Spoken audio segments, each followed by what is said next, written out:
Welcome back. Welcome back to this video series on A Course in Miracles. I'm Reverend Tomas Garza, and well, as always, I appreciate you joining me. And as always, I appreciate your commitment and your dedication to awakening.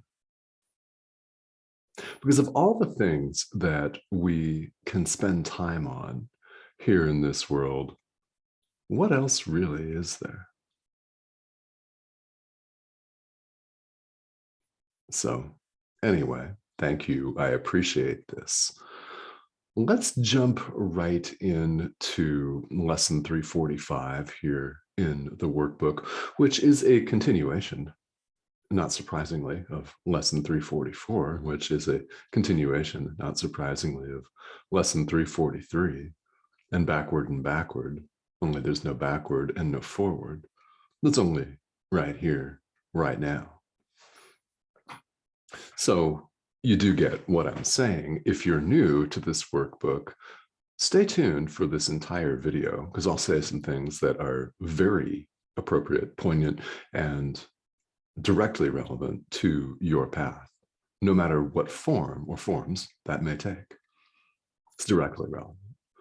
So I invite you to stay tuned. And if you're seriously considering going through the workbook, naturally, I don't recommend that you start with lesson 345.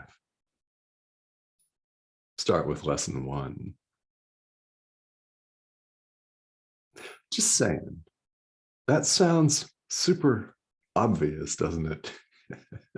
It has to sound incredibly obvious, yet as adult learners, what happens to us? We ignore the perfectly obvious. Truth, for example, is perfectly obvious, and we ignore it. We run and hide in these things. We think we're in them, but we're not. They're communication devices, they're learning devices for the mind. But we assume all kinds of things and accord them reality. And then we find, to our chagrin, to our great displeasure, that everything's completely unstable with this. This thing ages and peters out, craps out, and completely loses its usefulness over time. Things don't turn out the way we want them to.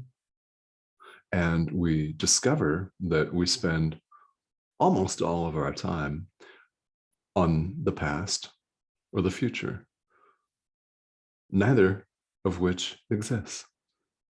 Past is gone. It's not here, is it? What could be more obvious? The future's not here either. It's future. Again, what could be more obvious? We continue to do the same things over and over and over again, expecting different results. You got it. Einstein's definition of insanity. Doing the same thing over and over and over and expecting different results, changing the form of doing the same thing over and over and over and over and over again. Take a different pill, take a different lever, buy a different car. Yeah, take Monday off instead of Tuesday. Does that lead to the peace of God? Well, does it?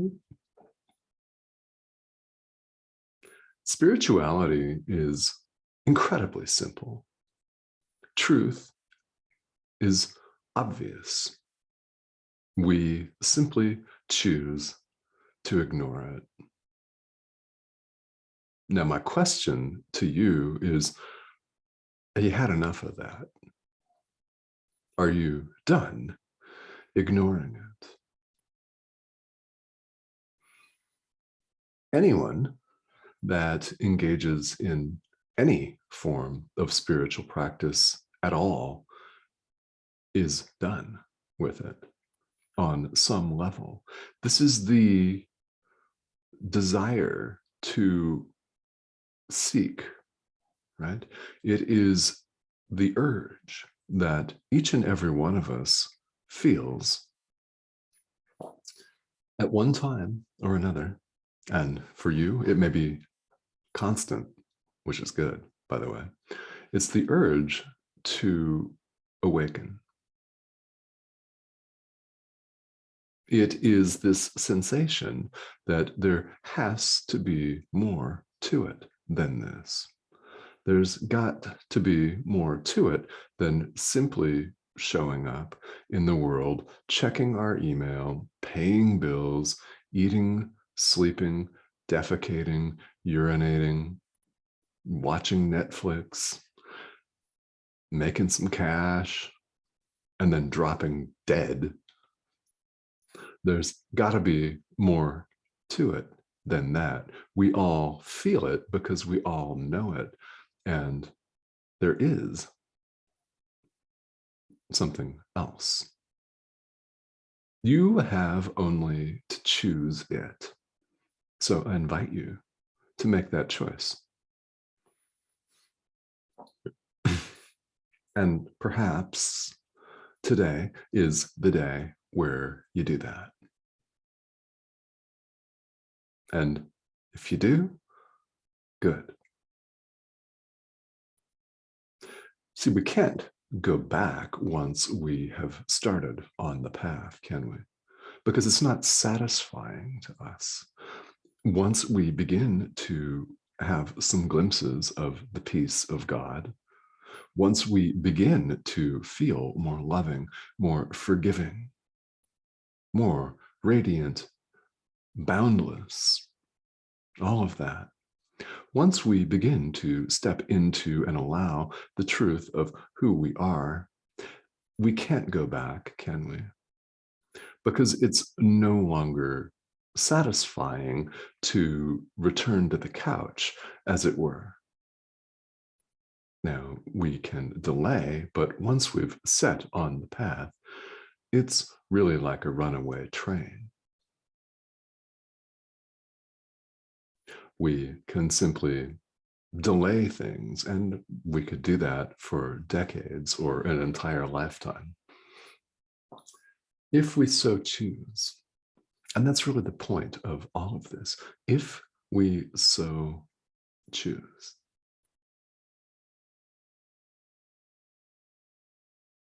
We can choose to awaken, and we can choose to remain asleep, suffering, living out Einstein's definition of insanity, doing the same thing over and over again. If you simply change the form of the thing you're doing, that's doing the same thing over and over and over again. Change your mind instead. This is where healing takes place, on the level of the mind. Guess what follows that? This follows that. So with this lead off, I never know what's going to come out of my mouth on here, by the way, which is so much fun. I love it. So let's talk today about lesson 345, which is where we are here in the workbook. I offer only miracles today, for I would have them be returned to me. I offer only miracles today, for I would have them be returned to me. Repeat after me. I offer only miracles today.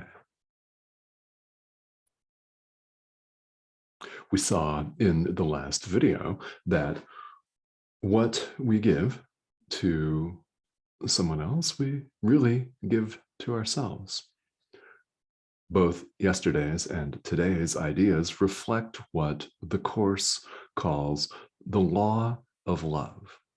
And it is a foundational operating principle of everything. You can state this in a couple of different ways. One of them is that to give and to receive are one in truth. It may not appear that way here in the world, at least on the surface, but what's really going on is that to give and to receive are one in truth. As I've mentioned before, there is nobody out there. So if you're familiar with some of the non-dual ideas here in spirituality that A Course in Miracles expresses, that's great. You could have come at that from any number of different places, from certain sects of Buddhism, for sure, from Advaita Vedanta and others, right? Non-duality really is just the notion that it's the truth, in fact, but we use things like words, notion, idea, thought, right? Reality, yeah, that there is no other. There's no self and other dichotomy. There's no us versus them. There truly is no black or white. There are no opposites. There is no separation of any kind. In truth, here in the world, of course, we experience that very differently, and that's what we have to work with. Enter the practice of forgiveness, especially as it's described and developed here in A Course in Miracles. That's the means by which we experience the truth of who we are. It's the means by which we heal. We offer the miracle of forgiveness, and we receive it ourselves. To give and to receive are one in truth. And this is the law of love.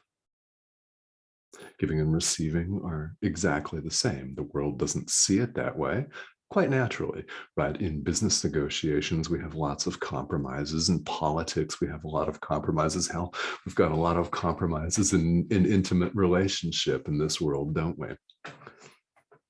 There is an overarching notion that's predominant that when you give something, you lack it. You're out that thing. Not so in truth. To give and to receive are one in truth. When you give a miracle, you receive a miracle.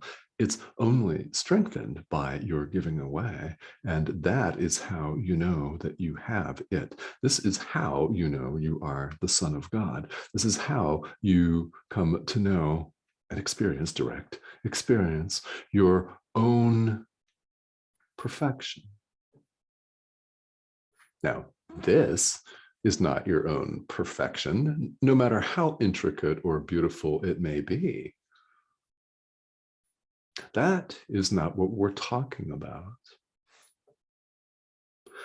So all of these non-dual concepts, well, you can say in the world a couple of different things.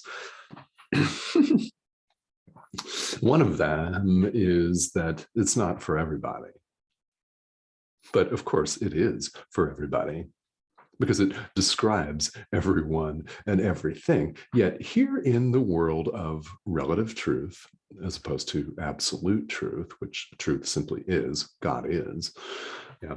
And here in the world where we experience things from different communication mechanisms in what we call different countries, on what we call different land masses, different continents, what we call different genders. Yeah, all of those artificial distinctions. What we really are is not this. There is only oneness. Yet here in the world, we come at it from various, multiple different viewpoints, don't we? This is why there are so many extant spiritual traditions in the world, and many that have been in the past, and others that will certainly be, as long as there is a need for them, as long as there is a need for time, which is our opportunity to awaken. It's what it is. And as long as there is that need, then there will be multiple traditions. And underlying everything is the simple truth of what is. That is what we are, in spiritual language, getting back to. Of course, it's not a journey at all in the conventional sense of the word, even though we call it a journey, a spiritual journey. It's a good descriptor, isn't it? It is a path. It's a walk, right? Whatever terminology you use it. That's what it appears to be. And in truth, we discover along the way that we've never gone anywhere. We've never gone anywhere. There is no where to go. We're simply removing the clouds. We're removing the barriers to the awareness of love's presence. That's directly from this course. And that's really what we're doing. We're getting out of our own way. Spirituality is undoing. It's unlearning in a way, isn't it? No doubt you've heard that in various traditions. We're leaving aside all of the barriers that we ourselves have put up to the awareness of our eternal presence, our oneness with our Creator.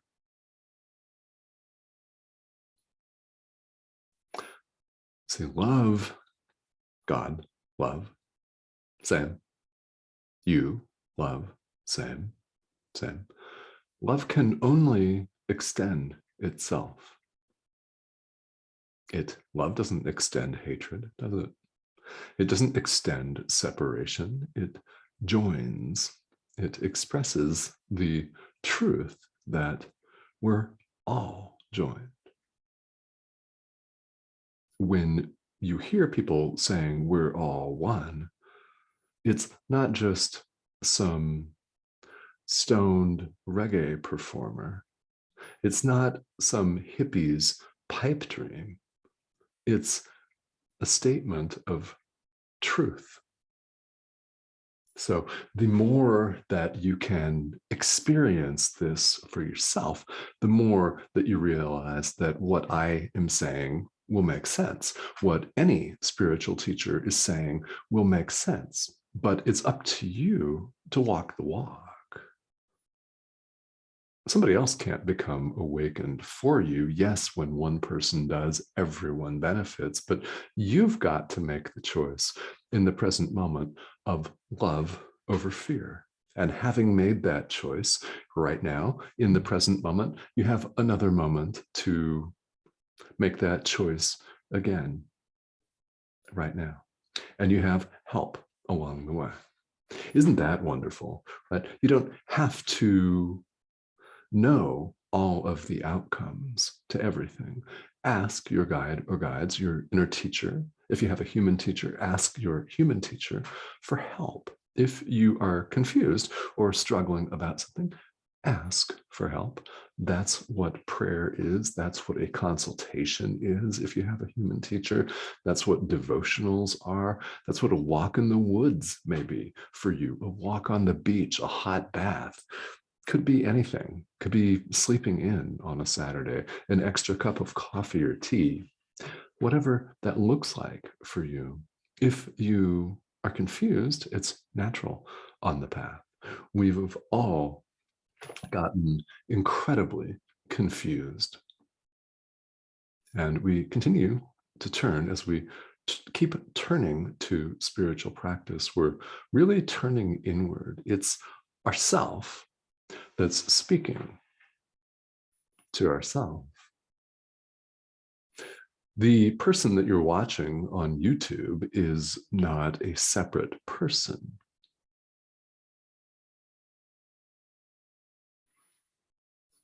It looks like it. And when this video is over, of course, we'll go forth and we'll live in the world. We will do things with what we deem to be other people. But here's something that you can do. And you can do it without seeming abnormal in any way, shape, or form. Offer miracles. Forgive. Do it internally. Do it silently. Forgive people. Forgive yourself. Forgive the world. Forgive all phenomena. Everything. Forgive time, space, the ego. How about that? Yeah, forgive that too. Forgive separation. Offer miracles. You will receive miracles. Lesson 345. It's the law of love. To give and to receive are one in truth. You do not have to make a giant production out of forgiveness.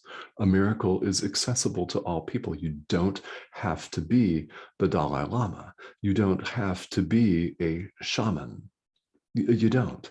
You don't have to be Luke Skywalker and raise your X-Wing fighter out of the swamp with your hands. You don't have to do that.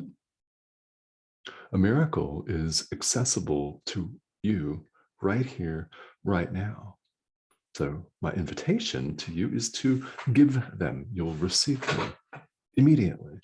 And you can forgive someone in your own mind without writing them an email and making a long and perhaps awkward conversation out of it. You don't have to speak anything out loud verbally at all. The effect is exactly the same.